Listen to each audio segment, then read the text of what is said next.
ஒரு அண்மை செய்தி. மகாராஷ்டிரத்தில் பாஜக சிவசேனா ஏக்நாத் ஷிண்டே பிரிவு அந்த கூட்டணி பெருவெற்றி பெற்றிருந்தது. அந்த கூட்டணி வெற்றிக்கு பிறகு யார் முதல்வராக வேண்டும் என்பதிலே இழுபறி நீடித்து வருகிறது. பிரதமர் நரேந்திர மோடி, பாஜக தலைவர் அமித்ஷா மற்றும் மூத்த தலைவர்கள் எல்லாரும் டெல்லியிலே வந்து யார் முதல்வராவது என்று ஆலோசித்து வரும் சூழ்நிலையிலே இப்பொழுது முதல்வராக இருந்து ராஜினாமா செய்திருக்கும் ஏக்நாத் ஷிண்டே பிரதமர் நரேந்திர மோடி பார்த்து யாரை முதல்வராக முடிவெடுத்தாலும் தமக்கு சரிதான் என்று சொல்லியிருக்கிறார். எந்த விதத்திலும் மகாராஷ்டிராவிலே புதிய ஆட்சி அமைவதிலே அல்லது புதிய முதல்வர் தேர்வதிலே தான் ஒரு குழப்பமாக இருக்க விரும்பவில்லை என்று அவர் திட்டவட்டமாக தெரிவித்திருக்கிறார்.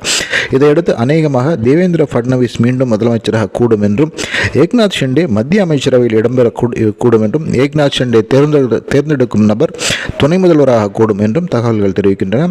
இந்த நடவடிக்கைகள் எல்லாம் அடுத்த 24 அல்லது 48 மணி நேரத்தில் முடிந்து புதிய முதல்வர் பதவியேற்பார் என்று தெரிகிறது.